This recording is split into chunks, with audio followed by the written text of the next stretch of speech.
Good evening, students. So, in the previous classes, we were learning about the chapter number 3, that is fiber to fabric, and we have completed that what is fiber and what is fabric. So, fibers are thread-like structures that are obtained from plants or animal, and nowadays chemical fibers are also made like nylon, polyester. Next, we have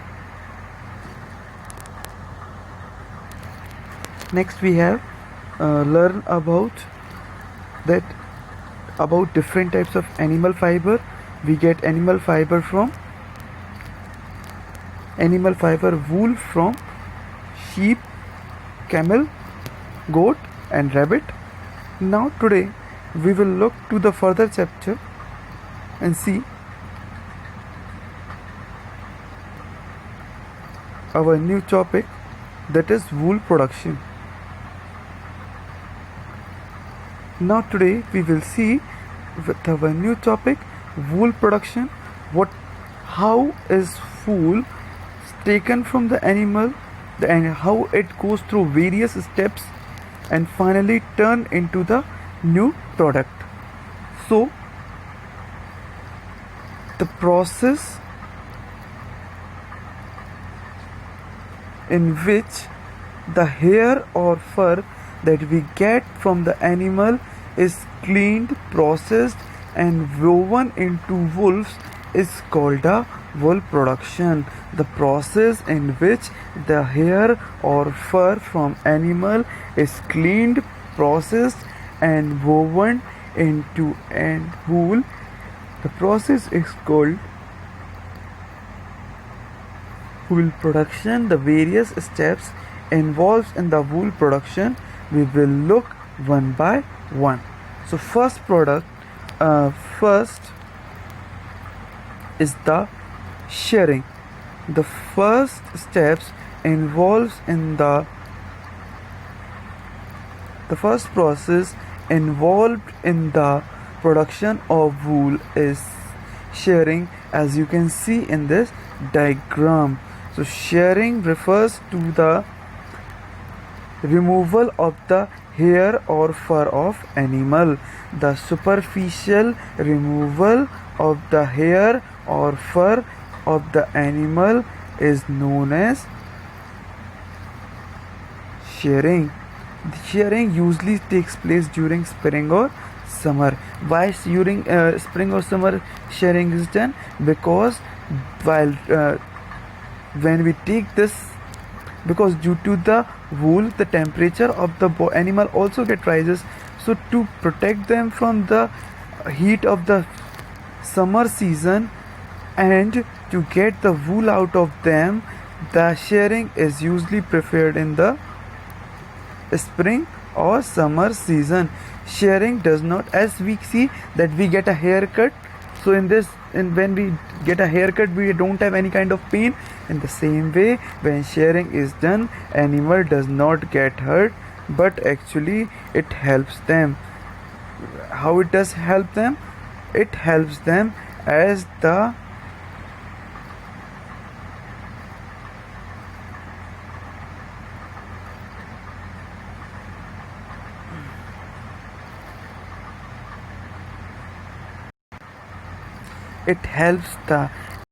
animal, as when the hairs are removed in the summer season, the animal get the enough amount. It helps them to release the heat of the body easily and they do not feel hot in the summer season.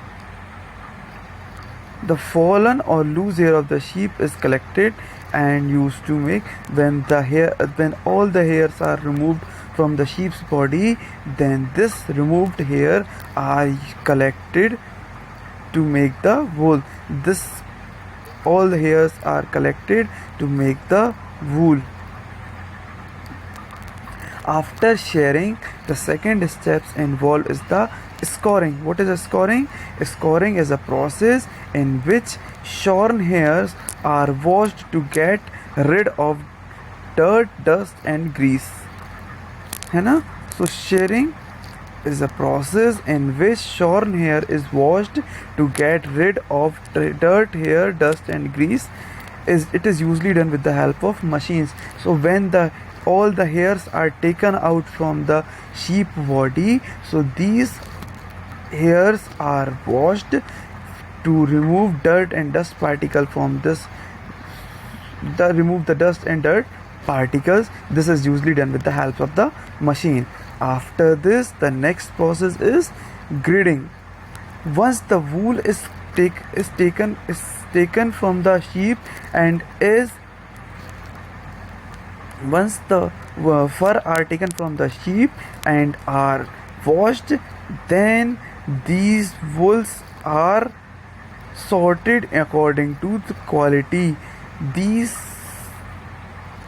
wool are grouped in various categories on the basis of their length, color, and texture. Suppose white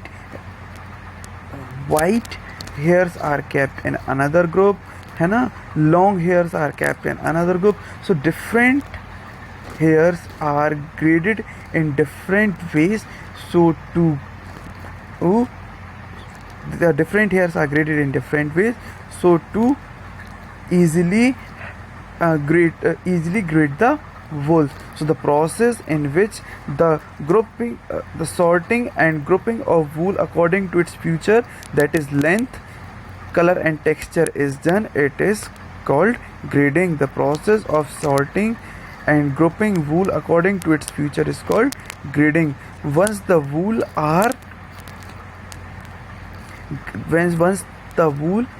is graded, as it may be a good wool, it may be a long hairs, as it may be a short hairs. So once the graded hairs are taken, they are then went for dyeing. What is the dyeing? The process of coloring the wool. The process of coloring the wool is called dyeing. Suppose we wear blue color sweaters in our school. So these blue color, once the fur of the animals are taken, then they are dyed in different colors. So the process of coloring the fur of the animals is known as dyeing.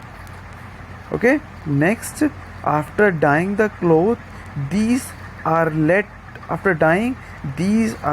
to be dried in the sun. Once the fur are dyed, they are made to be dried in the sun, so that all kind of water and all kind of water particles are removed from them. So the process in which wool is passed through ruler to remove extra water. Once the wool is dyed and washed, they are passed through rollers to remove all total water from them. This process is known as drying. Once the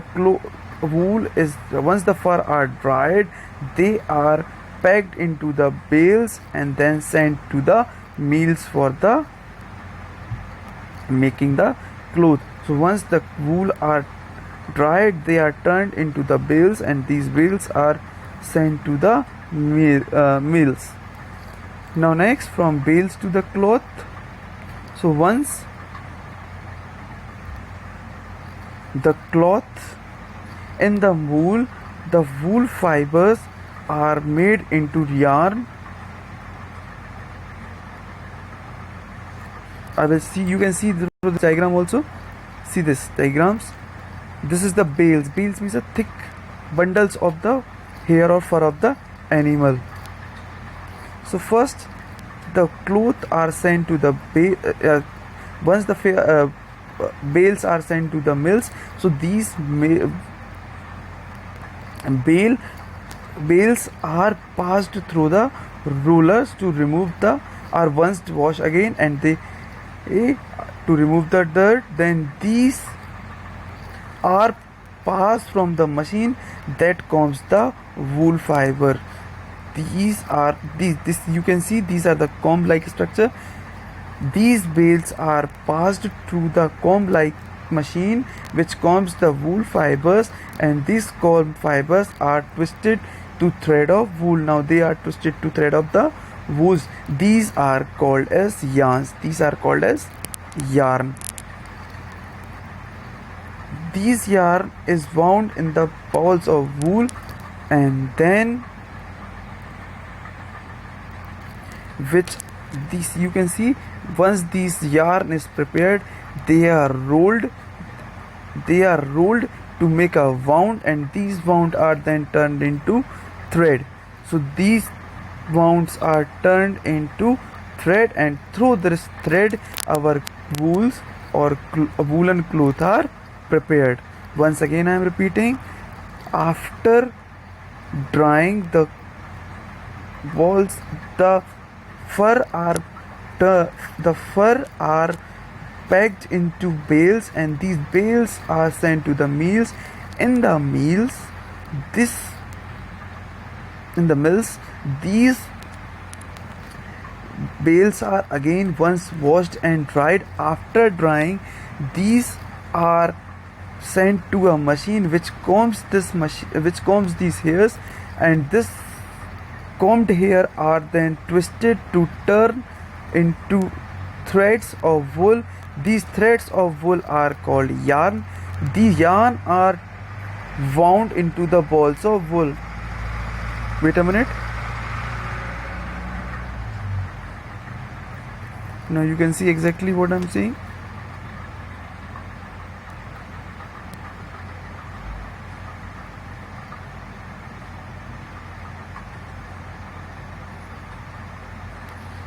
So once the yarns are prepared, these yarns are wound to make balls of wool. These balls of wool are knitted to form a thread-like structure called the fabric, and in this way the clothes are prepared. Next,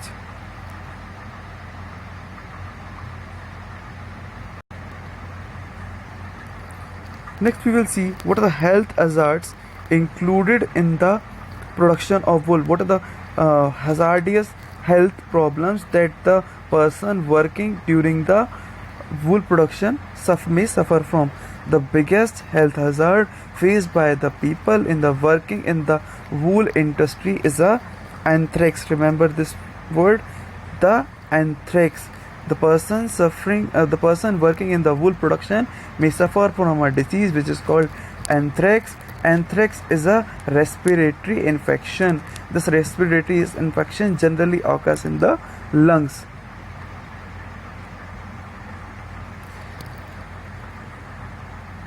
This is caused by the bacteria and spreads through the dirty wool.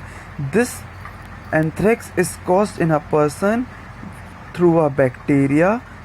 How this anthrax is caused? Anthrax is caused through the bacteria which is present in the dirty wool. Nowadays, vaccines have been made to prevent the respiratory disinfection. Nowadays, the vaccines are made to prevent anthrax and other respiratory infection. Beside this, people also uses masks and other things to protect themselves from the infections. Okay. Next, we are talking about the another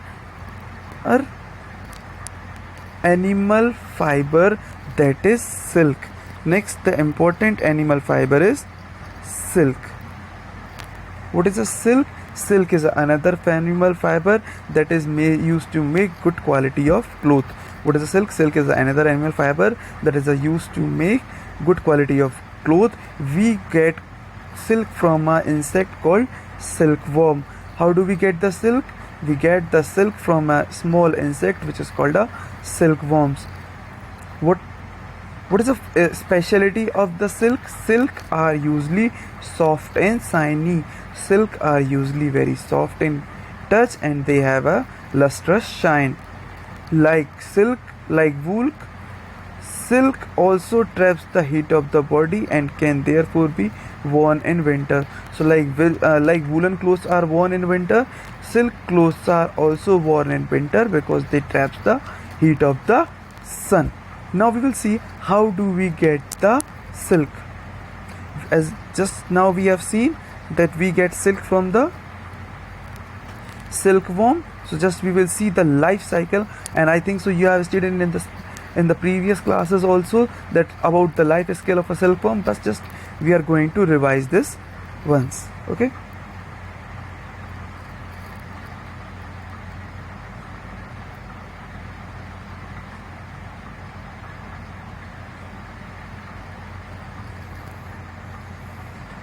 So in this diagram you can easily see the life cycle of a silk moth. How do we get the silkworm? This silk moth or adult silk moth give rises to eggs or lay eggs. This silk moth lay eggs. These lay eggs. When these eggs are hatched, larva comes out of this eggs. When these eggs are hatched, larva comes out of this egg. This larva after few times change into pupa. This larva change after as it grows little big, it's change into pupa, and this pupa turns into the silk moth.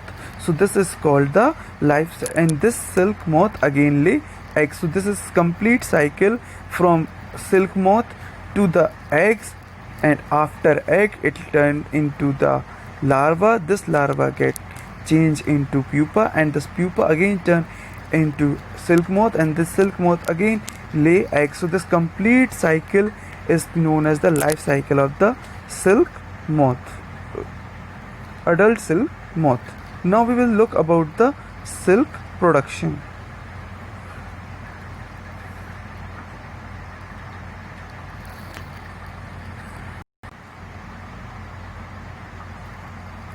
So the rearing of silkworm for the commercial production of silk is called sericulture.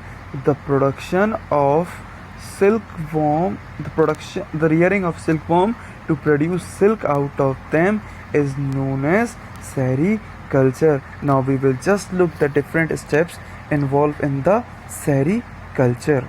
First,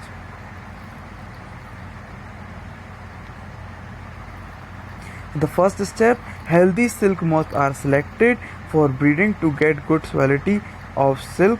Mulberry leaves are prepared in white trays on which the female silk moth lay eggs. Hatching eggs generally occurs during spring and about. So first of all, what is done? Healthy silk moth are collected, and in which the female are kept on the mulberry leaves. The mulberry leaves are placed in which the mulberry is a kind of a tree in whose leaves are called mulberry leaves. So this mulberry leaves are used by the silk moth to lay the female silk moth to lay the eggs. They generally lay eggs during the spring and about spring season, and they usually take 2 weeks to lay the eggs. Next, second steps involves hatching of the larva. After hatching, larva comes out of them. Larvae are also called caterpillars. So these larvae are allowed to grow on the and feed on the mulberry leaves placed on the tray for at least a month. So what happens once the larva comes out from the egg? These larvae are allowed to grow on these mulberry leaves. These mulberry leaves are placed on the tray. They take a month to grow into a pupa.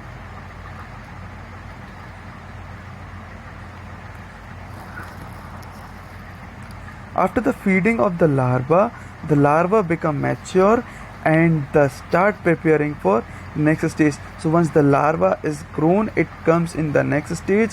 In the next stage, it turns into the pupa. So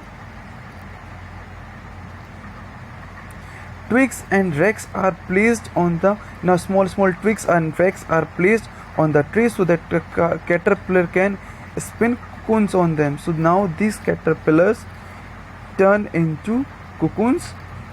This caterpillar spin the cocoons. There are 2 glands present on the head of caterpillar which secrete filament. These filament harden on exposure to form silk fibers. These glands prepare the silk. These fibers, there are the two glands present on the head of the caterpillar. These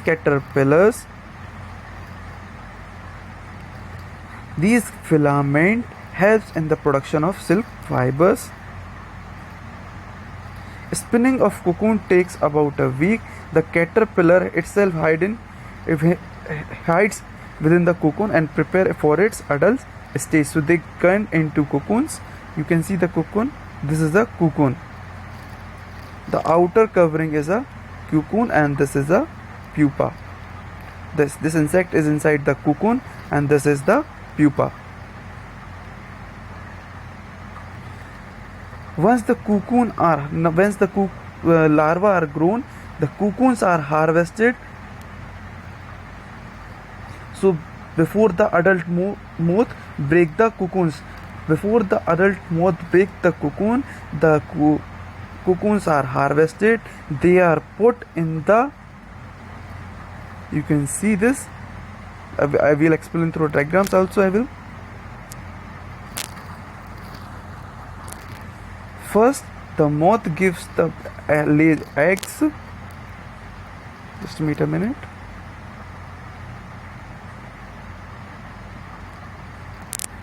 Moth lay eggs. These eggs are converted into larvae. This larva get converted into cocoons.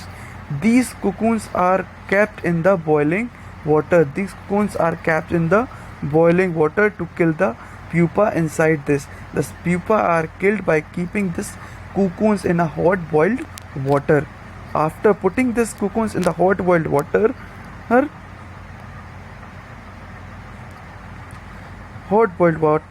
the thread, these cocoons are twisted through with the help of a wheel and the silk is taken out of this. Silk fibers are taken out of this cocoons. Okay.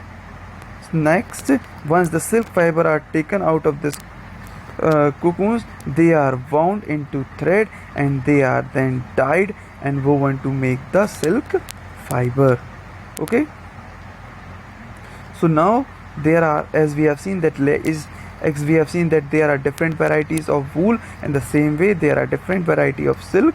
Moth, which give the different variety of silk. Example, Tusar, Muga and Kosa are some of the common variety of the silk. Nowadays, artificial silk are also made in the names of silk. We can easily find out whether fiber is natural or artificial by some. If you want to check whether it is original silk or it is a fake silk, so you can just burn the small cloth of a silk. You will just see the pure silk burn with a smell of a burning hair. As the smell comes of the hair burning, as the same smell will come of the burning of the silk. Now we will just see the hazardous effect of the sericulture. What are the problem faced by the workers who work in the sericulture?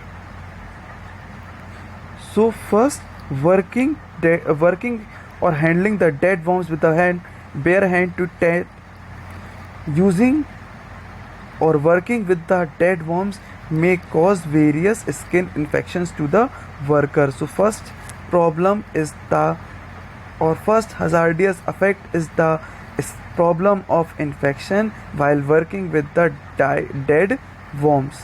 Next in hazardous effect, working in the hot water with the bare hand.